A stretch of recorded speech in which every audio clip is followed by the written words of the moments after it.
Pues estamos en una entrega más, en una emisión más de Teatro Crítico desde Hispanoamérica. Hemos venido tratando diversos temas, eh, muchas veces relativos a la propia región hispanoamericana.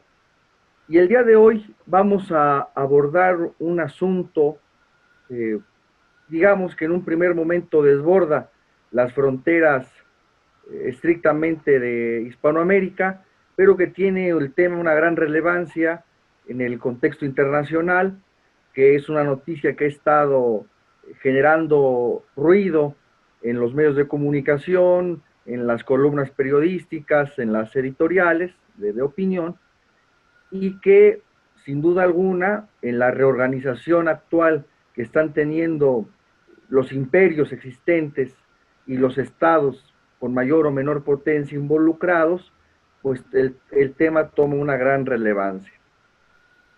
Y el día de hoy, en este sentido, vamos a hablar sobre el reciente referéndum que hubo en Rusia, que organizó el presidente Vladimir Putin, en el que se reforman buena parte del articulado de la constitución política, de la constitución escrita de la Federación Rusa.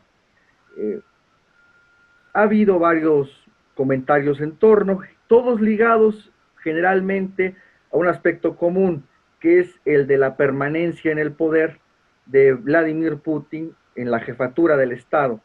Sin embargo, a nuestro juicio, creemos que el proceso político que está en Rusia en desarrollo y que implicó esta reforma a la Constitución, desborda en primer momento el solo objetivo de la permanencia, como se podía ver, Putin eterno hasta 2036, es decir, que desborda ese marco de análisis y que además, desde luego, desborda también el estrictamente ámbito jurídico para insertarse en otros panoramas más amplios.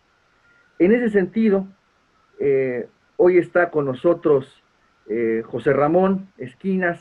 Él es filósofo e historiador, se ha dedicado, especializado en el análisis del sistema del materialismo dialéctico, por tanto soviético, y en su confrontación con el materialismo filosófico.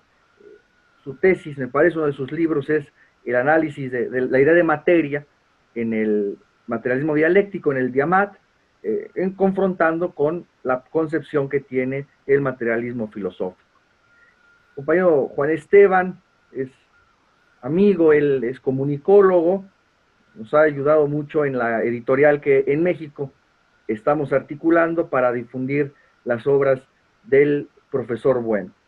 Dicho esto, yo quisiera comenzar con dos reflexiones rápidas para escuchar al resto de nuestros invitados y partiría de lo siguiente. En un primer momento, esto, que no se han detenido mucho los que han hablado de esto al respecto. El aspecto de la Constitución. Generalmente cuando se habla de Constitución, se entiende a la Constitución escrita, al libro, orgánicamente, ¿no? Donde se establecen las instituciones del Estado y algunas otras disposiciones diversas del ámbito jurídico que organizan o regulan ciertas entidades del Estado. Pero me parece aquí que gracias al carácter sistemático de la filosofía materialista, de nuestra filosofía materialista, que articular el profesor Bueno, nos permite la filosofía política del materialismo filosófico poder dimensionar y entender el papel de la Constitución escrita en un marco más amplio, tanto en el primer ensayo sobre las categorías de las ciencias políticas como en su libro El panfleto contra la democracia realmente existente, se forja un concepto en la teoría política materialista, que es el de la sístasis o el de la constitutio de la sociedad. Y a esto se están refiriendo no solamente al aspecto del libro, de la Constitución escrita, sino justamente a la conformación del Estado político, a la conformación de las instituciones estatales de la sociedad política. De allí que en este concepto de sístasis o constitutio se integren también no solamente el cuerpo normativo escrito, sino también otras leyes y normas, y también aspectos basales, decimos nosotros, es decir, relativas a su economía. Y entonces, con ese conjunto de instituciones, de normas escritas y no escritas, y de los componentes basales económicos, de esa base material, digamos así, de una nación o de un Estado, pues es que se conforma el Estado, y dentro de ahí se inserta la constitución escrita o esa constitución material escrita. Ahora, y con esto cierro, la importancia que tiene o la relación que hay entre esta sístasis en esa conformación, constitución de la sociedad y la constitución escrita, el profesor Bueno hacía una analogía entre la gramática de una lengua y la lengua hablada, la lengua en marcha. Y él decía que había cierta analogía en este sentido, en que, quieras o no, la gramática se torna de alguna manera normativa y no solamente es una sombra, digamos, del lenguaje, sino que reglamenta y también regula indudablemente la lengua hablada. Y en ese sentido también la constitución escrita, material de una sociedad, no solamente se refiere al aspecto de casi que por dos sentidos, ni es que la constitución escrita conforme al Estado, como antes se decía tanto en la teoría jurídica o en la visión jurídica del Estado, ni tampoco la constitución escrita es un mero sombreado, digamos que van en ritmos distintos en donde tanto la constitución indudablemente se da una vez constituido el Estado de manera efectiva, como también normar ciertas instituciones del mismo Estado en esta constitución escrita. Bien, simplemente quería iniciar con esta breve reflexión de relación entre el papel que tiene la constitución escrita dentro del Estado y de la constitución, de la sístasis de la sociedad política en un sentido amplio, para poder dimensionar el papel que puede tener una constitución. Dicho esto, no me quiero alargar más, pues entraríamos en materia. Yo creo que podríamos partir el análisis del día de hoy considerando ciertos antecedentes o el contexto en que se da este hecho o este fenómeno político, que es sin duda la intención de Putin de reorganizar o de organizar a cierto largo plazo ciertas instituciones del Estado ruso. Y yo quisiera, para escucharlos a ustedes, partir de aquí, de esta parte, digamos, antecedente, creo que podemos comenzar por este sentido de cuál ha sido el papel de Putin en la reorganización de Rusia después de la conmoción que representó Boris Yeltsin. Hay que recordar que después de Yeltsin y unos intervalos pequeños en el tiempo, Putin asume la presidencia de la Federación Rusa, y yo quisiera comenzar por ahí, si José Ramón nos quiere comentar algo, a partir de este aspecto, en una palabra, ¿cuál ha sido el papel de Putin después de Yeltsin y en ese proceso de conmoción que significó la caída de la URSS, que no solamente fue la caída de la URSS, sino también la disgregación de un imperio, del imperio ruso que iba más allá de la Unión Soviética en el tiempo? José Ramón, lo escuchamos, muchas gracias.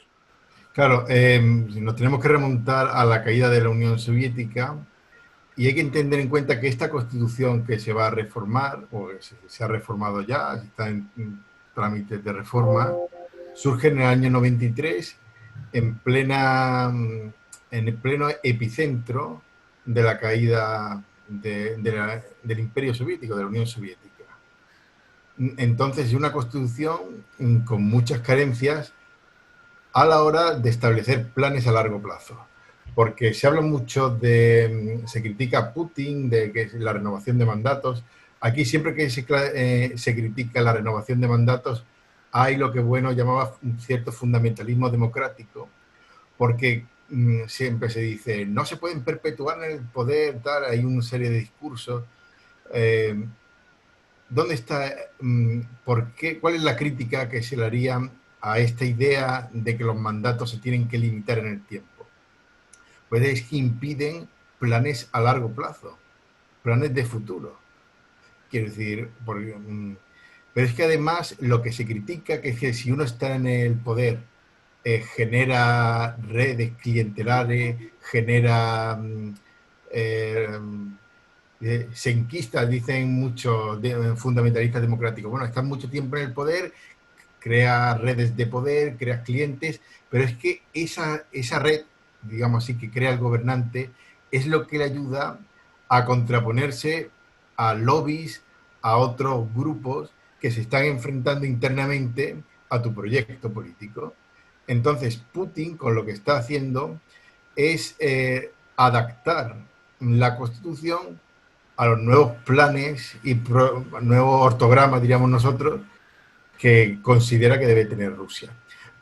Si uno revisa las reformas que van a hacer, pues por ejemplo, mmm, cosas de las que no se habla, declararse heredera leal de la Unión Soviética. Es decir, ahora Rusia se declara heredera leal, no simplemente jurídica, sino que recoge el legado soviético como propio y entonces se articula en lo que bueno llamaba la prolepsis, ¿no? Toda la námesis, perdón. Toda prolepsis, todo plan, todo ortograma de futuro requiere hacerse cargo del pasado histórico. Y el pasado histórico inmediato que tiene la Rusia actual no son los zares, sino es la Unión Soviética, es la Guerra Fría. Entonces, ahí inserta estos cambios constitucionales, donde lo más comentado es el cambio de la... No, el cambio de Putin, que si se va a perpetuar, ¿no? Esto es lo que más se... Pero quizás la parte clave para mí, y es más, desde la idea de bueno sobre la dialéctica de Estado y dialéctica de clases, está en que con el cambio constitucional, el derecho internacional en Rusia, quiero decir, el derecho ruso está por encima del derecho internacional. Esa es la clave para entender lo que significa el cambio constitucional. Es decir, intentar establecer una Rusia que sea un agente en este mundo multipolar que se dice ahora, ¿no? Pues que Rusia tenga una voz propia y un ortograma claro, donde además otra de las enmiendas pues que se prohíba al Estado ceder territorio. ¿Qué territorios son? Pues son básicamente dos. Crimea, que la recuperó Putin, y otra los Kuriles, las Islas Kuriles con Japón. Entonces está dando una visión geoestratégica Putin de decir, bueno, rompemos con el periodo de la perestroika y de Yeltsin, realmente, como periodos nefastos, donde además la introducción de lobbies extranjeros y tal, pues distorsionó completamente la política rusa, la política soviética y Rusia después, y encauza a Rusia pues como líder o pretendido líder o uno de las hegemones de ese mundo multipolar, pues Rusia pretende estar entre los grandes. ¿Hasta qué punto lo puede conseguir? Pues hay problemas, quiero decir, no todo es tan bonito. Justamente las discusiones sobre la Constitución, las conversación que mantuvo Putin con el Partido Comunista, pues al principio les iba a apoyar, después no lo ha apoyado. Es justamente las críticas que el Partido Comunista, que es la fuerza de la oposición, es justamente que todas estas medidas no tienen o no alcanzan a la capa basal. Quiero decir, Rusia a día de hoy está basalmente, es decir, en el plano económico, depende más de Estados Unidos y de Europa que, por ejemplo, China, que tiene África, China tiene una proyección también en Hispanoamérica muy fuerte, pero Rusia está en su base, es decir, es un gigante, quizás, para decirlo con una imagen bíblica, un gigante con los pies de barro, ¿no? Todas estas medidas dan la impresión de una Rusia poderosa, Putin el nuevo zar que se vende, pero tiene unas carencias económicas muy fuertes y ahí es donde está la discusión. Por la Constitución mismo, la Constitución, yo tengo aquí apuntado, ¿no? Porque se querían blindar las pensiones y demás cosas, pero es lo único que ha conseguido Putin blindar en el plano basal, en el plano de la economía. No consigue más porque desde la caída de la Unión Soviética la economía rusa está muy, muy introducida en el capitalismo internacional, pero es que además no como hegemón, quiero decir, no es que esté introducida en el capitalismo como una potencia, que ciertamente lo es, sino que está muy ligada a otros intereses de la Unión Europea y de Estados Unidos. Entonces es una flaqueza que tiene Rusia, que como tal Putin no la admite, pero que está ahí. Quiero decir, Rusia no es China.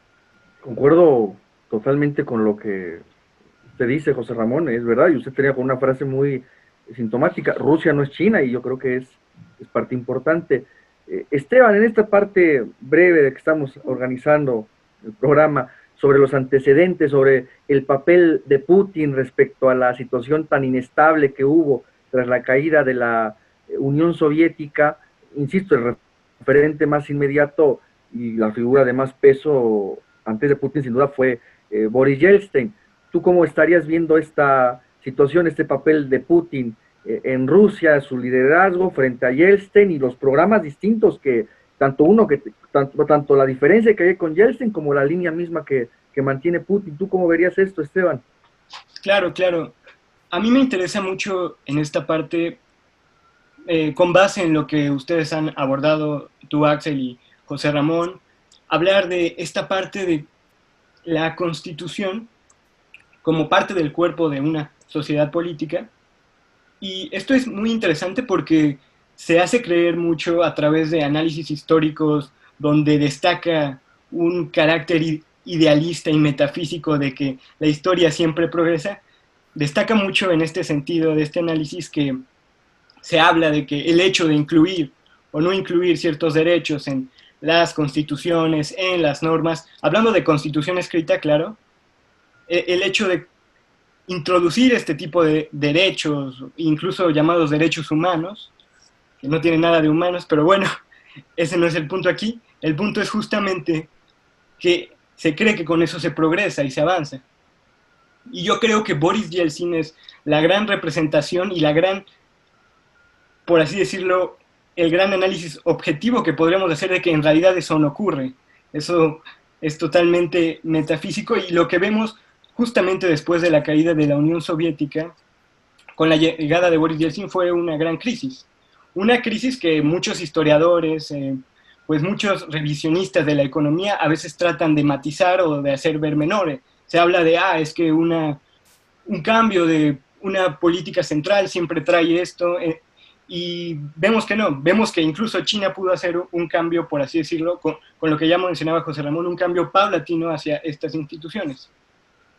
Lo que pasa con Boris Yeltsin es que es una, por así decirlo, miseria provocada, una miseria orientada también a consolidar una, pues por así decirlo, una realidad política y económica en la capa basal de la Rusia soviética que se estaba desintegrando, ya consolidar un contexto de repartición.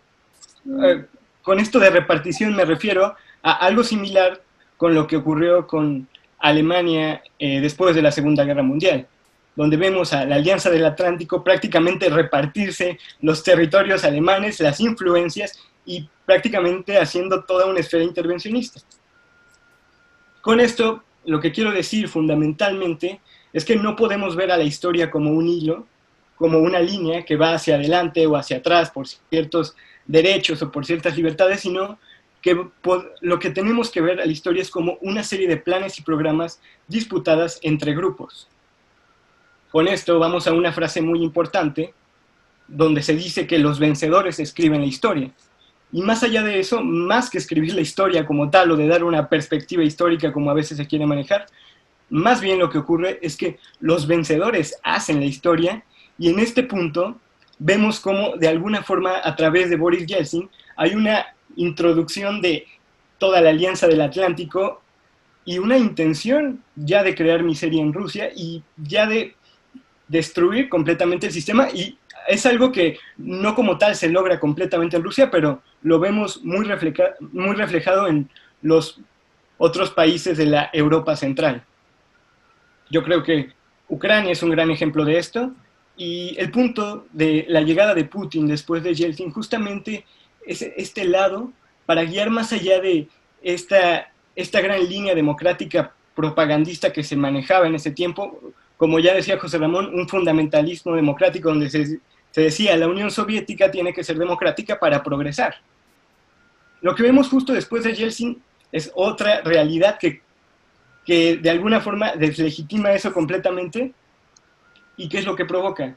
Lo que provoca es un mejoramiento del PIB a más del 70%. Obviamente no era tanto después de la gran crisis que hay, pero vemos también un mejoramiento de las condiciones sociales, y en esto lo que es fundamental es quizá también y fundamentalmente una guía de Rusia ya no a los intereses internacionales y transnacionales, quizá ya hacia una razón de Estado. Y esto es importante porque la razón de Estado no solo se refiere a solo seguir intereses de un mandatario, como a veces quieren hacer ver el papel de Putin, sino más que nada un mejoramiento de las condiciones de Rusia después de una gran crisis. Y es importante porque esto también tiene sus matices, como bien lo decía José Ramón, de alguna forma también tiene que haber la introducción de ciertas medidas económicas europeas y estadounidenses, que es la parte donde flaquea, pero de alguna forma se ve un matiz y un cambio y una reestructuración de la constitución normativa que ya establecía Boris Yeltsin. Poco a poco incluso se va estableciendo ya un carácter más eutáxico de los nuevos planes y programas de Putin, donde ya se quiere llevar planes a largo plazo y no a corto plazo, y donde las medidas democráticas en relación con el número de periodos, los periodos, por así decirlo, de gobierno, se van cambiando. Y yo creo que también algo central que comienza a cambiar en esto es la centralidad que tiene el poder federal frente a los estados, ya que se empieza a limitar de alguna forma el carácter el carácter y quizá las decisiones de los gobernadores, y eso ayuda a más estabilización y ayuda a una centralidad, y es fundamental en un territorio tan extenso como lo es Rusia, y un territorio donde de alguna forma acaba de haber una crisis y acaba de haber caos. Entonces, justo es esto, romper con la idea de que el progreso significa más derechos, más libertades, cuando a veces la centralidad y la estabilización y el orden son más necesarios para garantizar una prolepsis adecuada a largo plazo. Fundamentalmente es eso. Sí, claro, lo que dices en el fondo es la crítica a suponer que la introducción de el modelo demoliberal del Estado era igual al progreso y al desarrollo de Rusia, claro, sí, comparto eso. Ahora, si me lo permiten, quisiera un poco comentar para que a partir de ahí se desarrollen los siguientes comentarios, justamente el contenido, comentamos un poco en este contexto, en estos antecedentes históricos o esta contextualización, pero ahora glosar un poco los contenidos de los que propiamente habla esta reforma a la Constitución, porque solamente se comentó y en la mayor parte de los medios así fue, lo que ya decíamos, de una especie de reelección indefinida, o que además no es así, o de Putin eterno hasta el 2036 y cuestiones así, pero realmente hay otro tipo de contenidos de los que habla esta reforma, y aquí los tenemos, me di a la tarea de tratar de buscarlos. Claro, aquí el idioma es una barrera siempre, porque muchos de los medios que salen en inglés, pues siguen pautas ideológicas totalmente demoliberales, de las que poco se puede, bueno, ni siquiera se puede esperar objetividad. Podríamos tal vez clasificar las distintas reformas en función de las capas del Estado o de los componentes del Estado.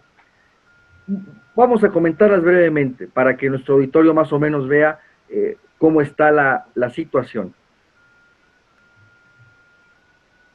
Una de ellas, a las que ya hace un momento José Ramón se refería, y que tienen que ver con el territorio, con la capa basal del Estado, es palabras más, palabras menos, la protección de la soberanía e integridad territorial del país.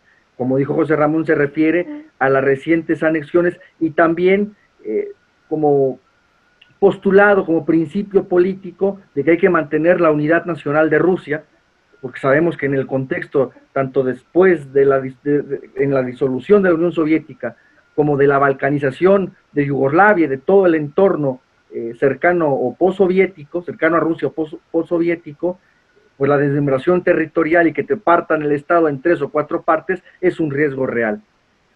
Lo que decía también José Ramón, reforzar este concepto que ya estaba desde la Constitución 93, pero lo refuerzan, eso es muy significativo, como sucesora legal de la Unión Soviética, en tanto a los términos de su membresía en organizaciones internacionales y tratados internacionales. Otra muy interesante, que demuestra también factores ideológicos que están en marcha aquí, que es incluir en la Constitución la mención explícita a que no se puede olvidar o caer en lo que Putin ha dicho, la falsación de la historia del papel que tuvo Rusia en la guerra alemana, en la Segunda Guerra Mundial, de no olvidar, decía Putin, a los defensores de la patria o que se menosprecien la importancia de sus hazañas. Se habla ahí de verdad histórica. El instituir el idioma ruso como el lenguaje vehículo del Estado, al margen de que puedan coexistir otras lenguas minoritarias, pero el idioma ruso como lengua del Estado para toda la nación, y en estas partes también, digamos, basales, el apoyo estatal, el apoyo del Estado ruso hacia el desarrollo científico y tecnológico. Bueno, eso está escrito, de ahí a que pueda hacerse es distinto. Por otra parte, también se insertan contenidos en la Constitución, digamos, de garantías sociales o relativas a lo que se puede entender como el estado de bienestar, el que se fija un salario mínimo por encima de un nivel mínimo de subsistencia, la indexación, ¿no? Es decir, el poder adquisitivo respecto a la inflación de las pensiones, revisándolas por lo menos una vez al año, la atención médica y los servicios de salud para toda la población, la protección a la familia, la maternidad, la paternidad y la infancia, recordando el problema severo demográfico que tiene Rusia, es decir, respecto al territorio tienen poca población y no ha podido aumentar. Esta cuestión interesante de defender, que la prensa hizo mucho eco, yo diría sensacionalista, olvidando el contenido, la parte política que pueda tener esto, que la tiene en el contexto ruso, defender el concepto del matrimonio como la unión entre hombre y mujer, en fin. Lo que ya también comentaba José Ramón, que es muy interesante, dar la prioridad al derecho nacional ruso por encima de los tratados o acuerdos internacionales, sobre todo en materias de derechos humanos, es decir, lo que no está o lo que contradiga lo que está en la legislación nacional no es de aplicación, y para eso está el Tribunal Constitucional. Es muy interesante. Es un poco extenso, pero vale la pena comentarlas todas para que nuestro auditorio vea que esto fue un intento de reforma de significación política a través de su constitución escrita con más perspectiva que no solamente el de una supuesta reelección infinita, ¿no? Ese es muy interesante y es el de los requisitos que deben de tener los funcionarios o los que aspiren a cargos públicos. Primero, y es de mucho interés, es que incluido el jefe del Estado y los altos funcionarios no pueden tener activos financieros o cuentas en el extranjero. Muy interesante. La otra es, bueno, se introduce la inmunidad para el presidente de Rusia después de que ejerza su mandato, pues, vamos, características de repúblicas que siguen un sistema más bien presidencialista, como la mexicana, por ejemplo, donde la figura presidencial tiene su importancia bastante. Y eso es muy interesante. Los requisitos para que un candidato, ya necesita un presidente, un candidato, por tanto, a presidir la federación, al menos 35 años, una residencia permanente en Rusia durante al menos 25 años y no contar con ciudadanía o permiso de residencia de un país extranjero. Muy interesante. Y posteriormente algunas otras reformas de carácter orgánico a sus instituciones estatales, como instaurar ya a nivel constitucional algo que se llama Consejo de Estado, que que no hay que confundirlo con la Asamblea Federal, que está con el órgano legislativo ruso, que está compuesto por la Duma estatal, la Cámara Baja, como se dice, la Diputación, y el Consejo Federal, o de la Federación, que es el Senado, en otros términos. Es un Consejo de Estado que es un órgano consultivo que el propio presidente organiza, pero que no estaba dentro de la Constitución y que ahora el presidente Putin lo incluye. Este, en términos generales, es el compendio de reformas, junto con otras más específicas: reducir el Tribunal Constitucional de 19 a 11 personas, y algo interesante que obviaron los medios anglosajones, sobre todo, que fue esta interesante posición. Si se supone que Putin quiere concentrar el poder, quiere que sea una república presidencialista sin contrapesos para la figura presidencial, pero sin embargo vemos algo interesante dentro de la estructura constitucional y orgánica del Estado con esta nueva reforma, que es lo siguiente: actualmente el presidente de la República puede nombrar al primer ministro, y la Duma estatal, la Cámara de Diputados, puede dar su opinión, y ya, lo demás lo nombra el presidente a través de sus ministros y secretarios de Estado. Ahora hay un requisito muy interesante, y es que el primer ministro lo tiene que validar la Duma, y también tiene que validar al ministerio, a los ministerios de Estado, también junto con el fiscal de la Federación. El fiscal federal lo tiene que ratificar la Duma estatal. Esto no se encontraba, y esto es muy interesante. Me parece que son lo más significativo de las reformas. Se reformaron 66 artículos. Esto parece, según comentaban, recurrimos a ciertas páginas rusas, sobre todo la página de la Duma estatal. Me ayudaron, desde luego, yo no sé ruso, pero pedimos auxilio de personas que conocen el idioma. Había una información muy buena. Encontramos hasta una tabla en donde decía el nombre de diputado por diputado, y se había votado en contra o se había votado a favor. Entonces es una información muy, muy rica para tratar de acercarnos. Bueno, en términos generales, esto es la reforma, son las reformas. Más del 60% de la Constitución se cambia, se modificaron 66 artículos, y bueno, esto cabe señalar para aquí desatar los otros comentarios ya en torno a estas modificaciones o estas enmiendas. Los resultados fueron terminantes. Participó el 67.97% del electorado, 70%, vamos, una cantidad bastante, sorprendente. Si lo comparamos, por ejemplo, con los niveles de participación que a veces hay en Hispanoamérica o en otros países, y de ese porcentaje de electores, el 77.92% dijeron que sí al cambio constitucional, y solamente un 21.27% votaron en contra. Entonces, bueno, pues estas son un poco las modificaciones que, para yo no extenderme más, me parece dan un panorama más amplio de lo que pasó en Rusia, y que me parece tienen el siguiente objetivo.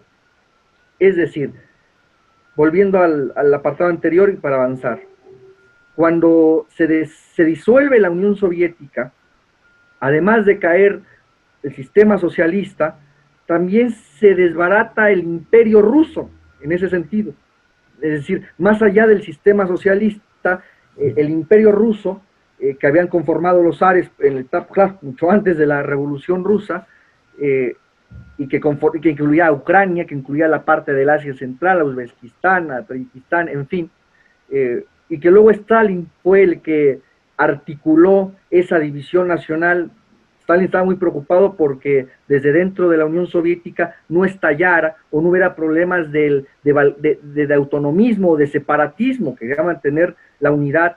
Es muy importante, quería mantener la unidad nacional, y articuló un sistema de partes territoriales con gobiernos locales muy diverso, muy amplio. Incluso a veces dentro de repúblicas autónomas había otras repúblicas más pequeñas con esa denominación de repúblicas. En fin, que finalmente es Stalin el gran arquitecto de la Unión Soviética, pero eso a qué viene a cuento, a que los países que se separan de la Unión Soviética habían estado insertos dentro del Imperio Ruso, y cuando revienta la Unión Soviética, los países cuya división hasta nombre de verdad y campo y espacio territorial que se separaron fue con la división que había hecho Stalin, porque ni siquiera tenían esos nombres antes o ni siquiera abarcaban esas partes territoriales. Es decir, Stalin aún después de muerto fue forjador de estados en ese sentido. Se separaron con el mismo espacio territorial y con el mismo nombre que les había dado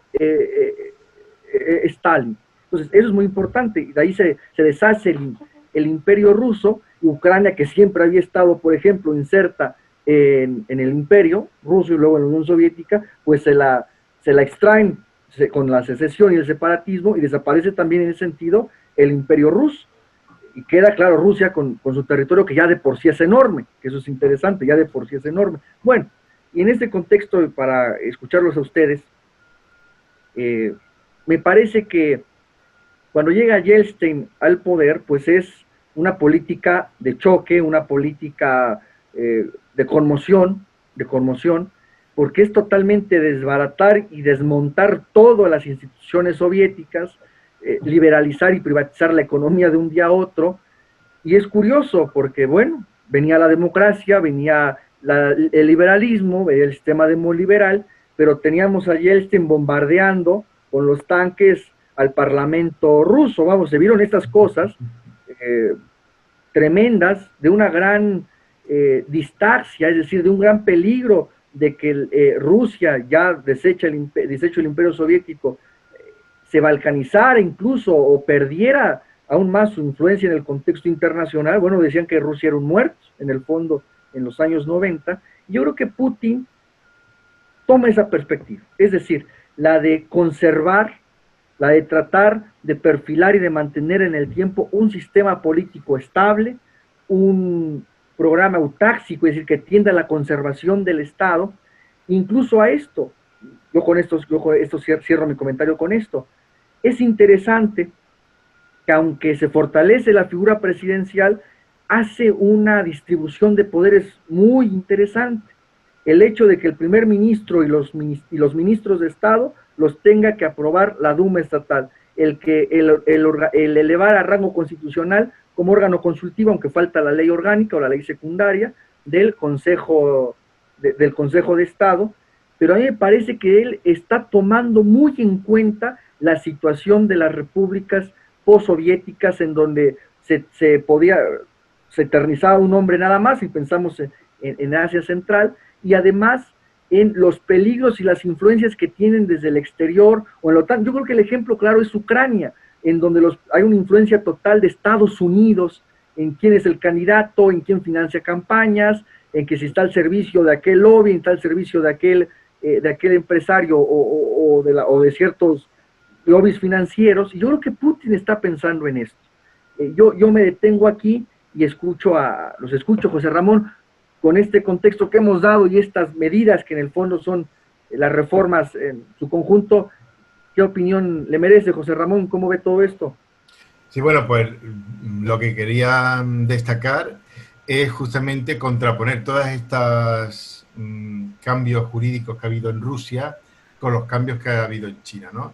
Una nueva ley de seguridad que afecta básicamente a Hong Kong, con todos los problemas que ha habido de altercado últimamente, y el Código Civil, un Código Civil que además llevaba años intentando fraguar China y no lo ha conseguido hasta ahora. Había unos principios generales de derecho civil, pero no tenía un Código Civil articulado, como es un código muy interesante que defiende también defiende la privacidad y tiene una concepción, quiero decir, está muy enfocado a las nuevas tecnologías, a todo este 5G y todo esto que ahora está de moda, pues muy interesante el código. Entonces, se están armando Rusia, la impresión que se tiene es que tanto Rusia como China se están armando jurídicamente, teniendo en cuenta que esto no es una cuestión de papel, no es que estén escribiendo sobre el papel cosas bonitas,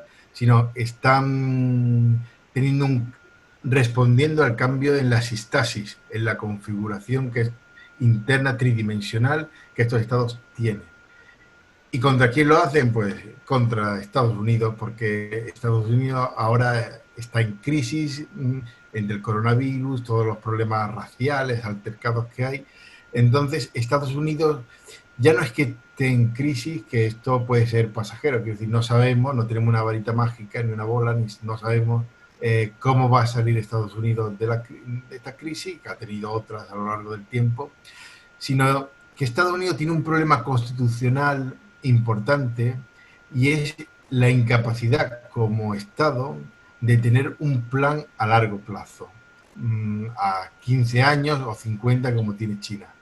¿Por qué es importante? Porque la continuidad en Estados Unidos la dan no los presidentes, que como tales no puedan hacer mucho, sino los lobbies, que incluso tienen representación, quiere decir que están legalizados y están presentes en Washington. Entonces, son estos lobbies los que dan continuidad. Si hay que hablar de continuidad, son de estos lobbies, ¿no? Que son los que marcan la pauta de la política en Estados Unidos. Quiero decir, ni cuando llegó Obama llegó el comunismo, como algunos decían, algunos liberales, ya llegó el comunismo en Estados Unidos. Bueno, no llegó ningún comunismo, ni ahora con Trump ha llegado el fascismo. Va a llegar el fascismo, tampoco llega el fascismo. Quiero decir, los presidentes norteamericanos quizás decidan menos de lo que incluso ellos mismos se creen. Pero esto es un problema, quiero decir, es un problema porque no pueden articular proyectos políticos coherentes. Quiero decir, no pudo, esto ya desde, por ejemplo, desde la entrada de la Primera Guerra Mundial. En principio, Estados Unidos se iba a fijar en América, bueno, toda la doctrina Monroe, ¿no? Centrada en el territorio americano, y Europa, pues, no era asunto suyo. Y al final se vio, por cuestiones distintas, Wilson se vio abocado a entrar en la Primera Guerra Mundial, también después en la reconstrucción de Europa, con el nazismo.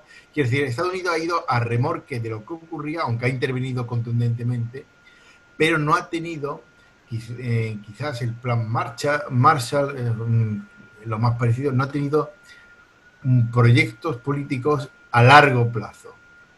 Cierto que siempre tenía el pragmatismo de defender el interés americano, pero por ejemplo en América, en Hispanoamérica, defendía gobiernos en la época de la Guerra Fría con la intención de que fueran afines a Estados Unidos, pero sin preocuparle mucho lo que ocurriera después. Quiero decir, no tenía un plan a largo plazo para Hispanoamérica, que puede ser bueno, malo o regular, pero no tenía un plan a corto plazo de quitar gobiernos o comunistas o filocomunistas, o que tuvieran alguna relación positiva o de amistad con la Unión Soviética. Pero aparte de eso, no ha tenido nunca un plan para Hispanoamérica. Ha tenido, pues, el plan, sí, de ir poniendo gobiernos afines y ya está. Quiere decir que Estados Unidos tiene una incapacidad para generar proyectos a largo plazo al estilo chino, y y además China, en esta confrontación, me salgo de Rusia, ¿no? China, ¿qué es lo que tiene de positivo frente a Estados Unidos? Que China sí ha aprendido de los problemas de la caída de la Unión Soviética, en el sentido de que ha permitido entrar al mercado, ha permitido que se... Pero Estados Unidos, como es el ganador, no ha aprendido tan bien de los errores de la caída de la Unión Soviética y tiene una especie de urticaria, tiene prejuicios metafísicos respecto a la intervención del Estado. Entonces China parece que ahora que está globando tiene las dos cosas buenas, quiero decir, cuando tiene que intervenir el Estado no se le caen los anillos, quiero decir, no tiene reparos en intervenir, que el Estado intervenga. Y si tiene que fomentar el mercado, lo fomenta para generar riqueza, para distribuirla, para fuera. Entonces, ahí hay un problema que tiene Estados Unidos, que a ver cómo lo puede resolver, porque Estados Unidos Yo no es que lo vea mal, pero tampoco lo veo con una capacidad, aparte de la militar, pero ya es mucho decir que Estados Unidos tiene capacidad militar, que la capacidad militar de Estados Unidos es innegable, es además la fuerza militar por excelencia, la principal en el mundo. Pero aparte de eso, no sé con qué puede atacar a China. A Rusia sí la tiene más cogida en el plano financiero y económico. Y entonces eso es lo interesante, es que el fin de la historia que se decía, pues no ha llegado, ¿no? Si continúa, la práctica continúa, y bueno, lo que quizás hablemos dentro de 5 años, pues será distinto a lo que estemos hablando ahora, pues, y así, porque es una continua dialéctica de estados. Y lo que está claro también ya como última reflexión para Hispanoamérica, que hablamos, hago mucho la broma, hablamos de pero no de El Salvador, o no de Andorra, o no de Lesoto, quiere decir la escala de la historia es la de los imperios, los grandes estados, o los estados con capacidad para configurar e influir sobre otros. Entonces, la única forma de que Hispanoamérica tenga voz propia es buscar un tipo de unión o de entendimiento, si quiere utilizar esta palabra un poco cursi, entre todos nosotros que hablamos español. Esa es la idea. Porque si no, pues no vamos a tener voz y tendremos que estar, pues, detrás o en la cola de lo que hagan los grandes imperios. Sí, yo concuerdo con todas las tesis que ha expuesto José Ramón y que nos ha ayudado mucho ya a introducirnos en el otro punto penúltimo, en realidad, antes de concluir nuestro programa, que era la relación de Rusia con los otros estados, con su entorno político internacional, frente a China, fundamental también, pero también frente a Estados Unidos y frente a Europa, como también comentaba José Ramón. Entonces es un apartado muy importante. Esteban, ¿tú qué dirías en torno al conjunto de reformas que en este bloque del programa comentábamos, del papel de Rusia en su contexto internacional, con Euroasia, pero en fin, respecto fundamentalmente al compendio, al cóctel de reformas que Putin promovió? ¿Cómo lo verías tú con lo que hemos dicho con todo esto? Con respecto a lo que ya se mencionaba y con lo que mencionaba usted, Axel, y con lo que menciona José Ramón, a mí me parece muy interesante cómo se ha guiado a hablar de un Putin, o sea, la prensa ha hablado de un Putin todopoderoso, incluso rescato este titular de un periódico que dice el cóctel conservador de Putin para la nueva constitución, o sea, de esta forma El se mundo, me retoma parece, ¿no? Lo puso así, creo. el mundo justamente fue.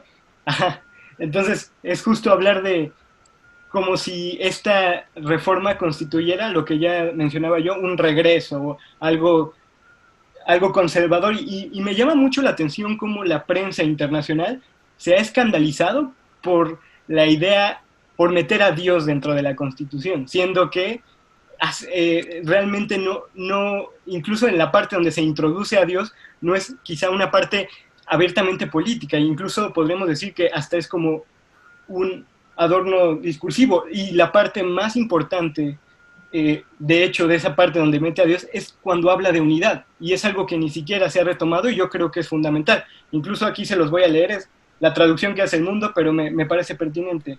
La Federación Rusa, unida por una historia de 1000 años, preservando la memoria de los antepasados que nos transmitieron los ideales y la fe en Dios, así como la continuidad en el desarrollo del Estado ruso, reconoce la unidad estatal históricamente establecida. Eso es fundamental, y yo creo que nos introduce a hablar de otro tema, que es justamente la unidad de Rusia con respecto a establecimientos de posturas más nacionalistas, que incluso ya abordaba José Ramón, y yo creo que es muy interesante porque estamos ante un desquebrajamiento, y yo creo que este es el punto importante de las reformas, ante un desquebrajamiento del wilsonismo como perspectiva de la diplomacia y de la política internacional. Ya los valores norteamericanos introducidos por el presidente Wilson, donde se buscaba una seguridad colectiva y una autonomía, se ven cada vez más, por así decirlo, contradictorios frente a la realidad, porque justamente vemos lo que los estados no defenderán los intereses colectivos más allá de sus propios intereses. Y justamente ahí se quiebra esta parte y vemos que realmente ya incluso dentro del centro donde surge esa ideología que es Estados Unidos, ya hay posiciones nacionalistas que, como ya decíamos, el problema quizá de esas posiciones es cuánto van a perdurar en el tiempo. Y eso sí es un conflicto por el cambio de gobierno, pero no es un problema que vemos como tal en Rusia. Y quizá ahí está la importancia de las reformas. Y yo quiero abordar esto con respecto también a una perspectiva geopolítica. Lo importante de Rusia, obviamente, es su extensión territorial, que es bastante amplia, pero también es su posición, porque estamos ante un país que se encuentra dentro de lo que Mackinder llamaba la isla mundo, el lugar donde, donde se puede controlar el mundo, podremos decir, así lo mencionaba, y es un lugar que también ocupa un espacio bastante estratégico de puntos calientes desde conexiones geográficas con Asia hasta conexiones geográficas con Europa. Y eso es muy importante porque le dota de alguna forma a Rusia este espacio para poder hacer una intervención, como ya hablábamos, euroasiática, y un espacio también para dotar de alguna forma de ciertas alianzas con los estados de Europa Central. Y esto es muy importante porque no solo Rusia tiene un conflicto y tiene un reto, por así decirlo, para unificar todo lo que significa su masa territorial, sino también un conflicto de varios puntos de relaciones.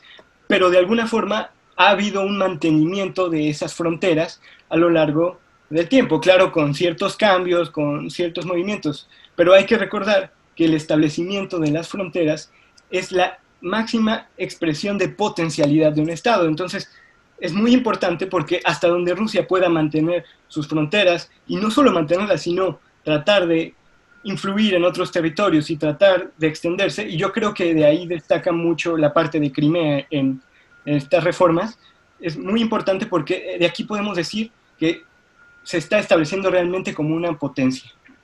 Y cada vez es más importante esta posición nacional frente a todo, quizá el entramado idealista que se hace de hablar de una seguridad colectiva, de instituciones transnacionales, de instituciones como la Unión Europea, que cada vez vemos que flaquea más, y cada vez vemos el predominio de factores muy importantes como el de Rusia, y como el establecimiento de estas reformas que guían a una política más guiada hacia la dialéctica de estados. Y yo creo que eso, en una perspectiva geopolítica, nos deja mucho, y vamos, habla de lo fundamental que es el papel de Rusia, China y Estados Unidos como potencias centrales, pero potencias ya guiadas por una perspectiva más nacionalista, que en Estados Unidos sigue siendo cuestionable hasta dónde llegue eso, por la cuestión de los periodos de gobierno. Y eso sería todo. Sí, perdón, respecto a lo que Adelante, has dicho adelante. de la referencia a Dios en la Constitución, es interesante que el patriarca de Moscú, Kirill, ha recordado que ese Dios no es necesariamente el Dios cristiano, que también entra el de los musulmanes, y lo ha recordado explícitamente. ¿Por qué? Pues por algo que también ha dicho Putin, recordó Putin en una rueda de prensa cuando le preguntaron por el Islam, y Putin lo dice, hay musulmanes en Rusia, dice que son rusos desde hace 1000 años, quiero decir,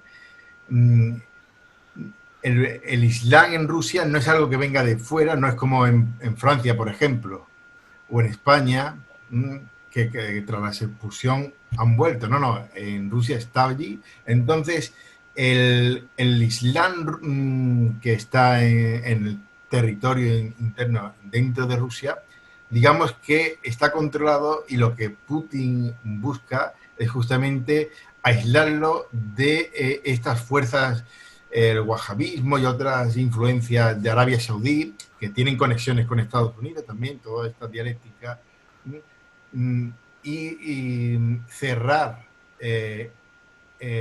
al Islam ruso, por decirlo así, de la influencia del Islam pues más fundamentalista o Sí, más radicalizado, más ¿no? radicalizado.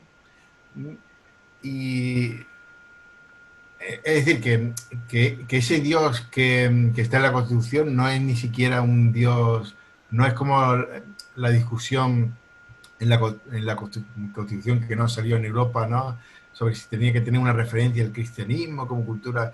No, ni siquiera hace referencia al cristianismo, hace referencia a los dioses, a los dioses que ha habido en Rusia, ¿no? Que son básicamente la Iglesia Ortodoxa y el Islam, porque sí, y los judíos también, pero esto en menor cantidad. Entonces, es una idea de englobar en el ortograma ruso. Eh, por eso habla de unidad el articulado, y por eso, quiero decir, por eso la idea de Dios está metida junto con la de unidad, con ese intento de aunar a todos en el ortograma. Hasta que lo podrá conseguir o no lo podrá conseguir, esa es otra cuestión, porque también el problema del Islam en Rusia, recordemos Chechenia, los problemas que ha habido con Chechenia, quiero decir que no es tampoco una cuestión así tan feliz de que el Islam en Rusia pues no dé problemas, lo da. Y lo da también en China. Ahora bien, ¿hasta qué punto pueden hacer estos estados frente al Islam? Pues parece que hasta ahora sí lo pueden, le están haciendo frente. Rusia y China tienen el Islam controlado, más controlado, por supuesto, que Francia, por ejemplo, que no puede, es que no puede. Francia está casi constitutivamente impedida para hacerse cargo del Islam porque no lo entiende tampoco, porque quiere con los principios de libertad, égalité, fraternité enfrentarse al Islam y, y no puede, con eso no puede. Entonces, la Unión Europea, yo he recordado la fallida Constitución Europea, pues fijaros, la Unión Europea no ha conseguido ni articular, que aquello no era una constitución, pero es que ni siquiera ese amago de constitución o pseudo constitución, una especie de tratado general, ni siquiera lo ha conseguido articular. Es que es muy difícil. Bueno, en Europa es imposible porque, como decía, bueno, una biocenosis, ¿no? Aquí estamos todos contra todos, aparentemente unidos por una bandera azul y un parlamento de europarlamentarios bien pagados, pero aparte de eso, estamos ahora con la crisis del coronavirus, pues cada uno le echa en cara al otro que lo está haciendo mal, no te quiero dar dinero, tú eres, lo has hecho mal, yo no te lo doy, y así sigue todo. Eso sin contar con que Gran Bretaña pues ya se fue, ¿no? Entonces,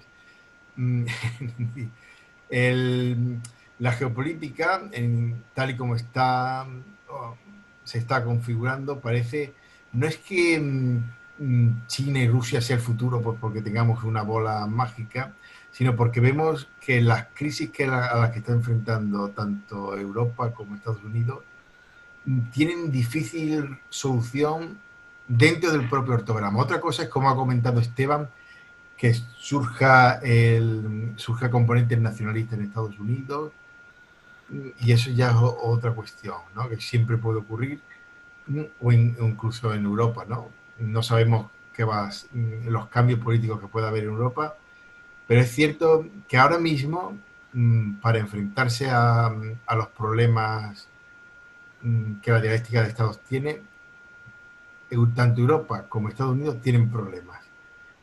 Europa más, porque Estados Unidos, a fin de cuentas, pues es el hegemón mundial, tiene el ejército, recalco, más importante ahora mismo del mundo, entonces por lo menos puede colocar un misil en cualquier parte del mundo, cosa que los europeos lo tienen más difícil.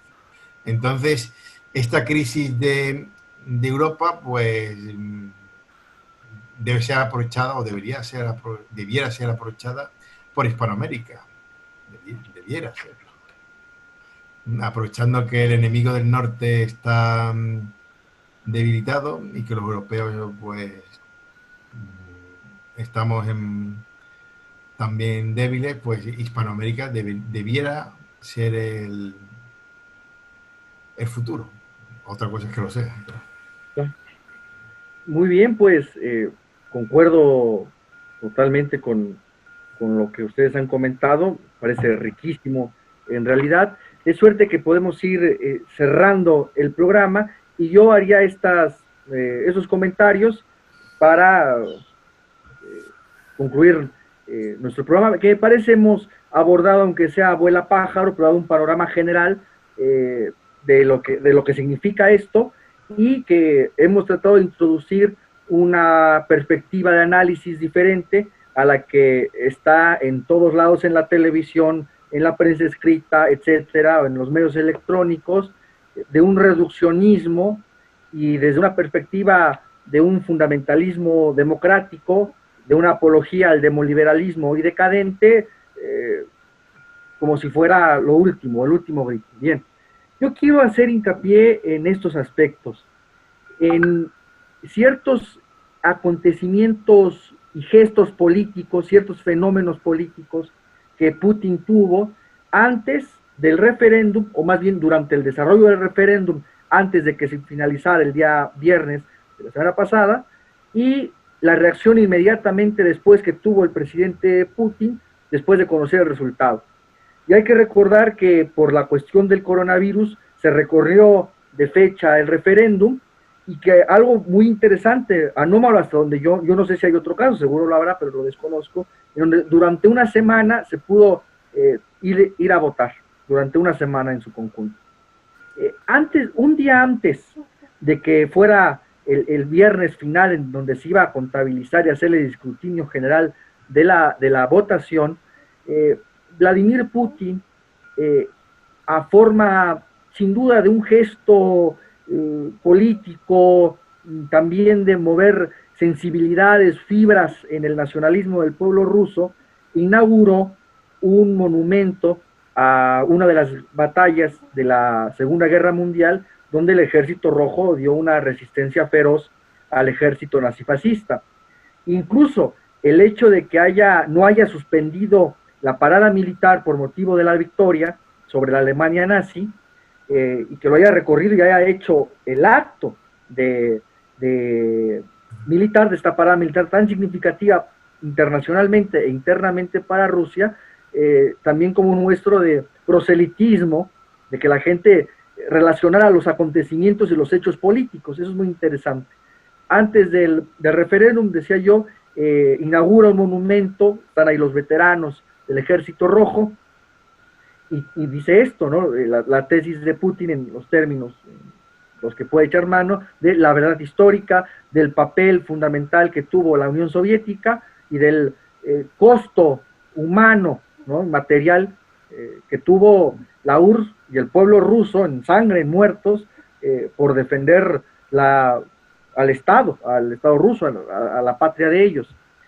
Ese es un gesto interesante. Después días antes del referéndum, él hace unas declaraciones en una de los medios de propaganda ruso en Occidente también, que es RT, ¿no?, muy conocido. Y allí Putin, en la entrevista que da, él dice, y esto me parece que refleja cómo Putin está pensando a largo plazo, no solamente en lo inmediato, sino una perspectiva de largo plazo. Y eso habla positivamente siempre de un jefe de Estado. Y él decía lo siguiente, con esta, yo diría, perspectiva histórica también, de lo que cabe del tiempo que ha pasado.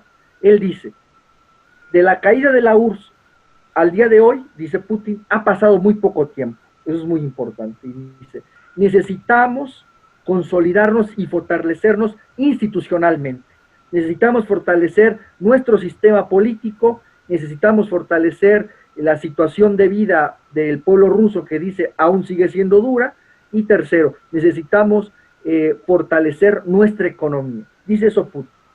Y comenta, aún Rusia es débil, aún Rusia no tiene el potencial suficiente para posicionarse de una manera internacional más firme todavía. Eso a mí me parece muy interesante, porque justo me parece que Putin tiene en perspectiva, aunque no sea en ejercicio, aunque no sea en representación o claramente, pero sí lo tiene en ejercicio, la idea de eutaxia, es decir, la de la conservación del Estado nacional en el tiempo. Eso. Y además de una perspectiva histórica de comprender que los procesos políticos de reorganización de los estados llevan tiempo, a veces son seculares o llevan lapsos históricos mayores, y por eso a mí me parecía sumamente interesante lo que decía Putin. Decía, de la caída de la URSS para acá ha pasado poco tiempo, y aún así dice, y aún a pesar del caos de los años 90, y lo dice Putin sabiendo, teniendo en cuenta lo que yo en ese momento decía, lo de Yeltsin, de ese caos económico y político, dice, hemos avanzado, hemos logrado un punto de estabilidad en nuestro sistema político. Bueno, no se preocupe, José Ramón, que tiene que marchar, ¿verdad? Tengo que marcharme. No se preocupe. Muchas gracias. Encantado de charlar con ustedes.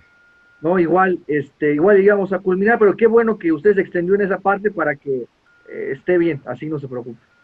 Vale. Aparte es un tema familiar, ahí eso Sí. manda. Un cordial saludo a todos. Cuídense mucho, gracias, José Ramón. Gracias. Hasta luego. Decíamos que Putin tiene esta perspectiva histórica de entender que estos lapsos políticos, de estos periodos políticos, llevan su tiempo. Por otra parte, además de esto, hizo una declaración muy interesante que reproduzco ahora, también a través de uno de los medios de propaganda ruso, igualmente es RT, en donde él dice esto, eso es muy interesante. Fue previo a la culminación del referéndum que entró en vigor el 4 de julio, como según se establecía en la convocatoria. Y él decía esto, me parece de un valor interesante. Dice, el sistema político de Rusia debe ser estable ante conmociones internas y externas, y todo debemos de pensar en cómo lograrlo. No quisiera pensar en tales categorías, que alguien hará deliberadamente que nuestro sistema político se tambalee. Eso lo dice, que alguien hará deliberadamente que nuestro sistema político se tambalee, aunque sin duda debe tener ciertas garantías internas, garantías de autoconservación. Y esta idea de autoconservación es la que de manera inmediata me remitió a mí a esa idea de eutaxia que está operando en todos los estados, y particularmente en esta perspectiva que tiene el presidente Putin, en esto que él llamaba esta garantía de autoconservación. Eso es textual, según reproducieron las declaraciones del jefe del Estado ruso. En este contexto, creo que podemos dimensionar un poco más el papel de este referéndum, más allá de los comentarios que decíamos editorialistas, de columnas políticas, basados en una apología al demoliberalismo y que no logran entender las realidades de los países en juego y muchas veces ni siquiera las realidades de sus propios estados desde donde están hablando. Bien, para concluir este programa y este bloque, yo compendiaría lo siguiente, de suerte que nuestro auditorio se fuera con una visión de conjunto. Primero, estas declaraciones del presidente Putin y estos gestos políticos que tuvo. La realización de la parada militar, aún después de las fechas originales, los gestos, el hecho político, ¿no? Los acontecimientos políticos de insistir en el recuerdo histórico, en la historia que tuvo, del papel que tuvo el ejército y el pueblo soviético en la lucha contra la Alemania nazi, y además como muestra de mantener y garantizar la propia soberanía del Estado ruso. Ese es el valor político, junto con el estatua, el homenaje que realiza a los veteranos, y con estas dos declaraciones. Las primeras que realiza días antes del referéndum, en donde dice que hay mucho por hacer, que hay que institucionalizar mucho en Rusia para mantener una situación de estabilidad política, y luego estas declaraciones cuyo objetivo son la autoconservación, repitiendo esto de Putin, del sistema político, buscar un punto de estabilidad. Y en segundo lugar, yo quisiera comentar esto rápidamente, las declaraciones que realiza inmediatamente después del referéndum, en donde él dice, hemos tenido la confianza de la mayoría del pueblo ruso, de los electores rusos, de los ciudadanos rusos, y por lo tanto hay que trabajar para responder a esa confianza que se ha entregado. E insiste en esta idea que a mí me parece muy interesante, falta mucho por hacer. Esa es la idea más, que me parece de más valor en ese sentido, para comprender la perspectiva en la que se mueve Vladimir Putin. Y decíamos, una vez puntualizadas estas declaraciones, que me parece tienen su significación política, y para que el auditorio se fuera, como decíamos, con una visión de conjunto, yo glosaría lo siguiente: encajaría las reformas que dijimos al inicio, tratando más o menos pormenorizadamente de dar, en los siguientes ejes o en los siguientes objetivos. ¿Cuáles son los objetivos políticos mediatos e inmediatos de estas reformas?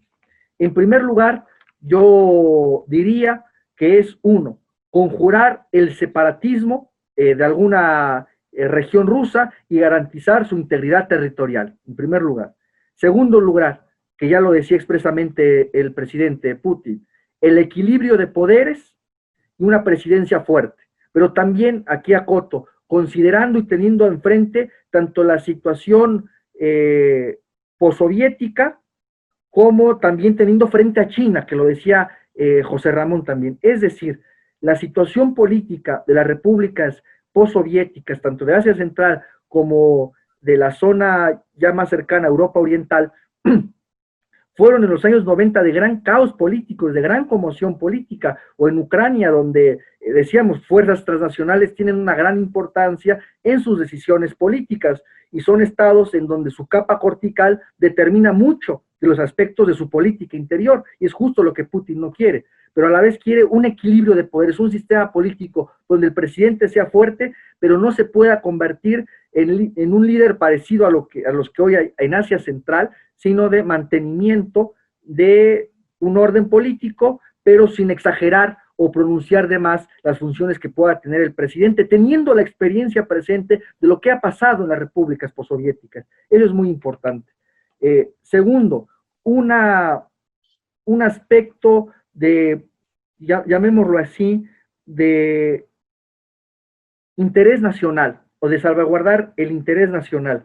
De esto, en la teoría del derecho, se llama jerarquía de las normas jurídicas o jerarquía normativa, y es esto muy significativo en cuanto a que la Constitución rusa debe de estar por encima de los tratados internacionales, recurriendo a eso. Yo recuerdo que eso se da en las clases de derecho, en la pirámide de Kelsen, aquella pirámide de Kelsen de las jerarquías de las normas jurídicas, en donde, según el sistema político, el sistema político y jurídico de cada país, los tratados internacionales estaban a la par de la norma fundamental o de la ley fundamental, que es la Constitución, o a veces abajo, o a veces, por ejemplo, se decía la Constitución en materia de lo que han llamado derechos humanos, están a la par en eso también sentido los tratados internacionales en materia de derechos humanos, como llegan a decir. Yo quiero hacer aquí un hincapié. En la doctrina constitucional mexicana, antes de sus reformas por el liberalismo, por el demoliberalismo, el capítulo primero de nuestra Constitución no se llamaba como ahora, que se llama Garantías y Derechos Humanos, para nada. Se llamaba, el título primero de la Constitución mexicana se llamaba Garantías Individuales, de las garantías individuales, que es un concepto totalmente distinto al de derechos humanos desde un punto de vista doctrinal y filosófico, porque nuestra Constitución era una Constitución que se basaba en el positivismo jurídico. Esa era la doctrina constitucional mexicana, era el positivismo jurídico, es decir, los derechos solo son derechos en tanto los reconoce el Estado. No hay derechos naturales, no hay justnaturalismo. Son derechos en tanto el Estado los reconoce a los ciudadanos, y mientras tanto no son derechos. Es un aspecto muy central que hablaba de ciertos parámetros, tal vez materialistas, que operaban dentro de la doctrina constitucional mexicana, al margen de otros elementos, pero es muy importante. Y nuestra Constitución, nuestra doctrina constitucional, ponía por debajo de la Constitución a los tratados internacionales. Los ponía por debajo, es decir, la ley máxima en el Estado mexicano era la Constitución. Después vinieron los demoliberales y lo cambiaron, le cambiaron el nombre al capítulo primero, le pusieron derechos humanos y establecieron la igualdad de jerarquía jurídica entre unas y otras respecto a la materia de derechos humanos, como le llaman. Entonces, ¿esto por qué lo traigo a colación? ¿Por qué lo traigo a cuento? Por ese aspecto que Putin resalta. Claro, desde luego la posición del Estado ruso mucho mayor y de mayor relevancia a la que puede tener el Estado mexicano. Pero en ese sentido es interesante glosar este aspecto, que quiere evitar litigios internacionales, quiere evitar que tribunales extranjeros o fuerzas extranjeras, fuerzas transnacionales, ya sea económicas o políticas, quieran intervenir en Rusia a partir de los tratados internacionales, como se dice. Ahí también Putin tiene pensando y tiene enfrente a la Unión Europea en cuanto a unión, es decir, con toda la ideología y los principios ideológicos que encarna la misma idea de la Unión Europea. Bien, y para concluir, anexa este capítulo de las garantías sociales, si se llamaba también, por ejemplo, eso en la Constitución mexicana, en donde además en las constituciones se decía, tiene una parte dogmática y una parte orgánica. La parte dogmática es aquella de las garantías individuales, la parte orgánica es aquella que instituye la organización del Estado. Y además se decía también, esto lo traigo a colación por esto, me genera este interés, se decía en el constitucionalismo mexicano, aparte de estas dos partes, dogmática y orgánica, la Constitución mexicana tiene un capítulo social o económico, en donde establecía el papel del Estado en el control de los recursos naturales, en fin, y de la intervención del Estado en la economía. Entonces, se integra este capítulo también en esos artículos en Rusia, lo del salario mínimo, lo del Estado para garantizar el nivel de vida de los ciudadanos, etcétera.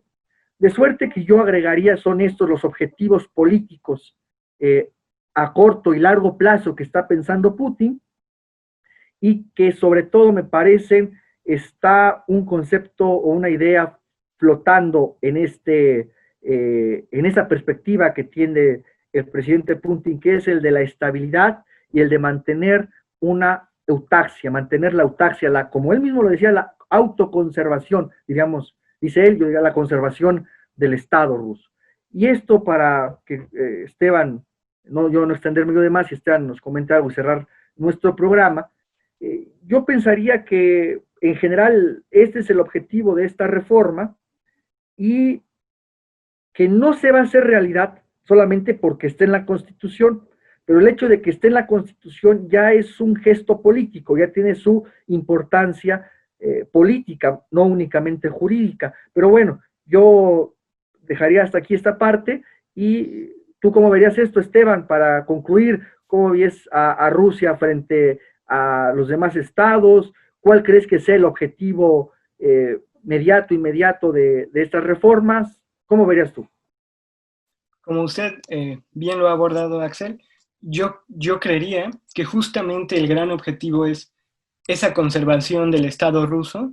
Lo podemos ver incluso vinculado en cada uno de los cambios que establecen las reformas, desde la parte de los funcionarios públicos que no pueden tener cuentas en el extranjero, desde la parte de Crimea incluso. Y yo creo que nos hizo falta revisar una parte que también es muy interesante. La revisamos un poco, pero para abordarla un poco más, yo la voy a abordar ahorita. Se habla de que se condena el revisionismo histórico respecto a la Segunda Guerra Mundial. Y eso es muy importante porque, como ya habíamos dicho, Rusia es el sucesor legal de la Unión Soviética bajo estas nuevas normas, y justo dentro de esta ley se habla de cualquier menosprecio de la hazaña del pueblo defendiendo la patria es inaceptable. Y eso me parece fundamental porque, aunque parezca mínimo en ciertos sentidos, y se hizo mucho escándalo de esto también por cuestiones de que se habla de la libertad de expresión, pero es una forma también de bloquear propaganda, ideología externa, y que incluso trata de manchar el nombre de la Unión Soviética y del propio Estado ruso actualmente. Hablando del trato de Stalin con el pacto nazi-soviético se llama, y también hablando, vamos, del papel de Stalin en general, que es muy oscurecido y menospreciado en muchos ámbitos. Y yo creo que es interesante porque también es una revisión histórica de lo que se puede contemplar y de qué representa una amenaza para el establecimiento del Estado y la nación rusa como tal. Entonces, es muy importante porque Putin revisa esto y de alguna forma, como se ve ya en la eutaxia, un gran instrumento para el poder es la palabra. Y esto es muy interesante porque yo lo veo mucho, a veces en mis círculos, en comunicación se habla mucho de, es que tratamos de convencer, y yo quiero que el auditorio también se quede con esto porque los discursos de Putin que agregas no es solamente, o no solo se puede reducir a convencer, a persuadir, que es lo que se quiere hacer mucho. No, la palabra también sirve como una orden ejecutiva. Y eso es muy importante porque da mantenimiento quizá a las cadenas de mando y, vamos, como se aborda en la retórica de Aristóteles, podremos decir que da paso a pruebas técnicas y pruebas extratécnicas. Y con esto no quiero decir que solo la palabra y el establecimiento del poder se da directo, más bien quiero referir quizá a la centralidad que tienen las cadenas de mando que ha establecido Putin y también lo importante que es retomar a los gobernados dentro de estas cadenas de mando. Y de ahí deviene la importancia del referéndum como expresión del apoyo popular de Putin. O sea, aunque lo quieren poner como un poder central, autoritario, unidireccional, va más allá de eso, va al establecimiento de una cadena de mando y no solo eso, la prevalecencia de, por así decirlo, una integración directa de los gobernados dentro de esta prolepsis, dentro de estos planes y programas que, vamos, se buscan encauzar a objetivos a largo plazo. Y como tal, quizá, como ya lo veíamos dentro de la revisión de la Constitución, no solo se ven escritos, pero dentro de la aplicación de estos planes y programas también vemos la intervención de los gobernados. Y yo creo que no se debe menospreciar, y es algo que nunca destaca la prensa ni estos críticos de Putin, pero hay que siempre apreciar el gran apoyo popular que tuvo Putin desde su primera victoria hasta los diferentes periodos de elecciones, y con este referéndum se vuelve a enmarcar. Entonces, ahí vemos las pruebas técnicas y pruebas extratécnicas del discurso que mencionaba Aristóteles, y vamos, que se retoman como una forma de argumentar y de hacer que esa orden ejecutiva a través de la palabra tenga sentido. Yo creo que en este punto vemos que a través de el ejercicio del poder y a través de este cambio normativo, quizá se podría lograr justamente este avance eutáxico de los planes y programas de Vladimir Putin. Y con eso cerraría y sería todo por mi parte. Y muchas gracias. Yo, a manera de conclusión, y cerrando ya el programa, yo creo que ha sido un programa muy agudo por parte de nuestros participantes, quiero decir, en cuanto a lo atinado de sus comentarios, y que no se ve esto en otra parte. Bien, yo cerraría con esta última reflexión, no quiero extenderme más, no cansar a nuestro auditorio, que conjuntando todo lo que ya hemos dicho los tres participantes, yo resumiría esto en cuanto, recalcar la idea, aunque ya la hemos subrayado.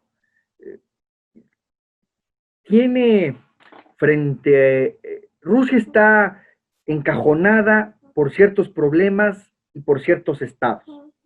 Es decir, aún no queda muy bien definido qué va a pasar en Estados Unidos si el proyecto del presidente Donald Trump, que por cierto en estos días se va a reunir con el jefe del Estado mexicano, con Andrés Manuel López Obrador, qué vaya a pasar con el proyecto antiglobalista, con el proyecto de reconcentración nacional, económico y político que tiene el presidente, y militar, que tiene el presidente Donald Trump, y en el posible acuerdo que vaya a llegar a Rusia frente a un enemigo para Estados Unidos que es China. Es decir, esta perspectiva de un mejor entendimiento entre Estados Unidos y Rusia para hacer frente a China. Pero hay que olvidar algo, no solamente Rusia tiene la amenaza de Estados Unidos, porque sigue siendo muy inestable esa posible alianza, sigue siendo muy accidentada, no se ha logrado estabilizar de una manera más continuada, sino que también para Rusia, yo creo que Putin lo sabe, me parece, también lo ve como un peligro potencial también a China, la tiene al ladito, y además son un montón de millones de chinos, 1.300, 1.200, no sé en cuál dirán, frente a la población rusa que difícilmente llega ni a los 200 millones, 170 más o menos, en una extensión territorial amplísima. Claro que China es un peligro también para Rusia.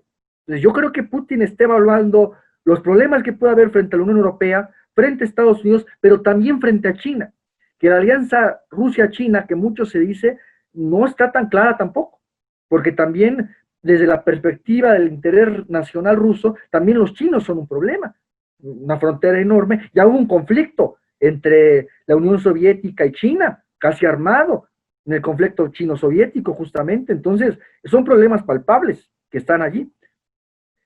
Y de ahí el interés de Putin de garantizar la estabilidad política, ¿no? Y finalmente, claro que también ve a su vez como un referente el sistema político chino. En la revista, hay un medio que paga el Partido Comunista Chino, que se llama China Hoy, que sale en México. Stan y yo la consultamos muy seguido. Y bueno, ellos decían abiertamente, así lo dicen, la disfuncionalidad de la democracia liberal para la proyección a largo plazo. O sea, lo critican abiertamente y definen ellos el sistema partido único y la funcionalidad que tiene. Eso es muy fuerte. Claro, adecuado a la realidad rusa, donde esto sería muy complicado por lo que pasó, por lo que pasó ya con la Unión Soviética, pero sí encontrar puntos de estabilización dentro de ciertos marcos democráticos para Rusia. Eso es lo primero que quisiera decir que es interesante. Muestra de eso es que Putin justo con esta reforma, ya se establece los 6 años, el periodo presidencial de 6 años, y solamente se pueden reelegir por 2 ocasiones. Es decir, a partir de Putin solamente, una persona solamente puede ser un ciudadano. Ay, María, qué desastre. Aquí estoy.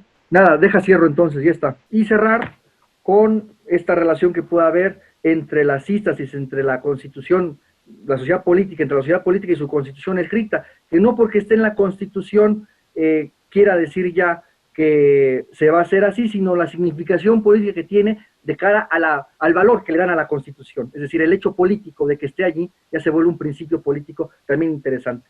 Y simplemente cerrar con esto. No es que nosotros nos volvamos prorrusos o pro-Putin, como se pueda decir, de cara también a la posición que Rusia ha tenido frente a la Unión Europea o frente a España, frente al problema de Cataluña, pero simplemente acotar esto. ¿Por qué abordar este tema? Sencillamente por esto.